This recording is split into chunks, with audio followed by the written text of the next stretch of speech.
Hare Krishna, dear devotees, Dandavat Pranam to all.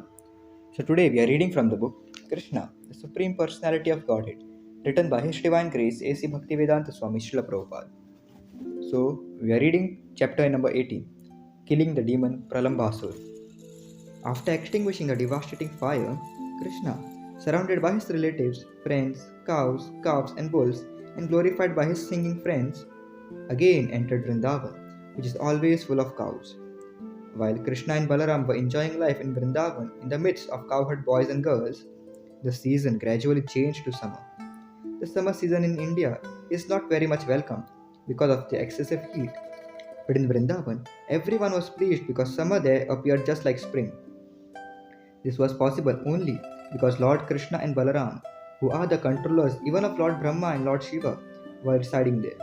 In Vrindavan, there are many falls which are always pouring water, and the sound is so sweet that it covers the sound of the crickets. And because water flows all over, the forest always looks very green and beautiful. The inhabitants of Vrindavan were never disturbed by the scorching heat of summer or the high summer temperatures. The lakes of Vrindavan are surrounded by green grasses, and various kinds of lotus flowers bloom there, such as Kahlara, Kanja, and Utpala, and the air blowing in Vrindavan carries the aromatic pollen of those lotuses. When the particles of water from the waves of Yamuna, the lakes, and the waterfalls touched the bodies of the inhabitants of Vrindavan, they automatically felt a cooling effect. Therefore, they were practically undisturbed by the summer season. Vrindavan is such a nice place. Flowers are always blooming, and there even various kinds of decorated deers are there. Birds are chirping, peacocks are crowing and dancing, and bees are humming. The cuckoos there sing nicely in 5 kinds of tunes. Kṛṣṇa, the reservoir of pleasure, blowing his flute, accompanied by his elder brother Balaram and other cowherd boys and the cows, entered the beautiful forest of Vrindavan to enjoy the atmosphere. They walked into the midst of newly grown leaves of trees whose flowers resembled peacock feathers. They were garlanded by those flowers and decorated with saffron chalk. Sometimes they were drinking, dancing and singing, and sometimes wrestling with one another. While Kṛṣṇa danced, some of the cowherd boys sang and others played on flutes. Some bulged on buffalo horns or clapped their hands, praising Kṛṣṇa. Dear brother, you are dancing very nicely. Actually, all these boys were demigods descended from higher planets to assist Kṛṣṇa in his pastimes.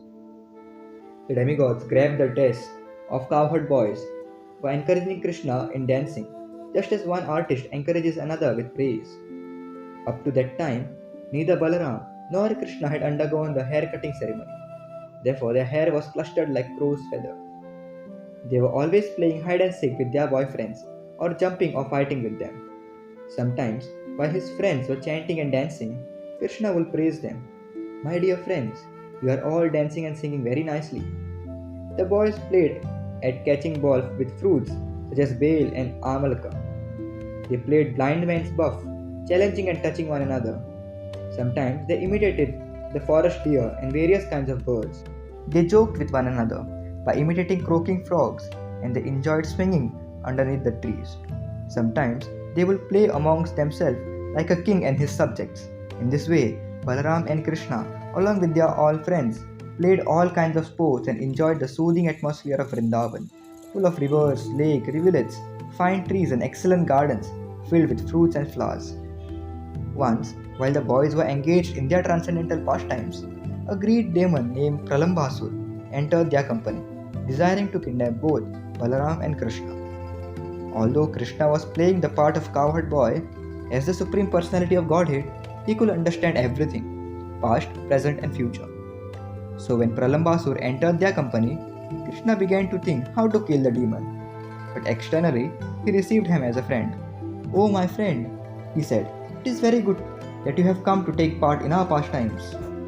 Kṛṣṇa then called all his friends and ordered them, "Now we shall play in pairs. We shall challenge one another in pairs." With this proposal, all the boys assembled together. Some of them took the side of Kṛṣṇa, and some of them took the side of Balaram, and they arranged to play in duel. The defeated members in duel fighting had to carry the victorious members on their backs, just as a horse carries its master. They began playing, and at the same time, they tended the cows as they proceeded through the Bhandirvan forest. The party of Balaram accompanied by Sridama and Vrishabha, came out victorious, and Krishna's party had to carry them on their backs through the Bhandinvan forest. The Supreme Personality of Godhead, Krishna, being defeated, had to carry Sridama on his back, and Bhadrasena carried Vrishabha. Imitating their play, Pralambāsura, who appeared there as a cowherd boy, carried Balaram on his back. Pralambāsura was the greatest of demons, and he had calculated that Krishna was the most powerful of all cowherd boys.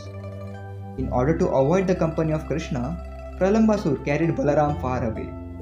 The demon was undoubtedly very strong and powerful, but he was carrying Balaram, who is compared to a mountain. Therefore he began to feel the burden, and thus he assumed his real form. When he appeared in his real feature, he was decorated with a golden helmet and earrings, and looked just like a cloud with lightning carrying the moon. Balaram observed the demon's body expanding up to the limits of clouds, his eyes dazzling like blazing fire, and his mouth flashing with sharpened teeth. At first, Balaram was surprised by the demon's appearance, and he began to wonder, how is it that all of a sudden this carrier has changed in every way? But with a clear mind, he could quickly understand that he was being carried away from his friends by a demon who intended to kill him. Immediately, he struck the head of the demon with great strong fish, just as king of heavenly planets strikes a mountain with his thunderbolt. Stricken by the fist of Balaram, the demon fell down dead, just like a snake with a smashed head, and blood poured from his mouth. When the demon fell, he made a tremendous sound, and it sounded as if a great hill were falling upon being struck by the thunderbolt of King Indra. All the boys then rushed to the spot. Astonished by the ghastly scene, they began to praise Balaram with these words, "Well done, well done." All of them embraced Balaram with great affection, thinking that he had returned from death, and they offered their blessings and congratulations. All the demigods in the heavenly planets became very satisfied and showered flowers on the transcendental body of Lord Balaram, and they also offered their blessings and congratulations for his having killed the great demon Pralambāsura. Thus ends the Bhaktivedanta purport of the 18th chapter of Kṛṣṇa, killing the demon Pralambāsura.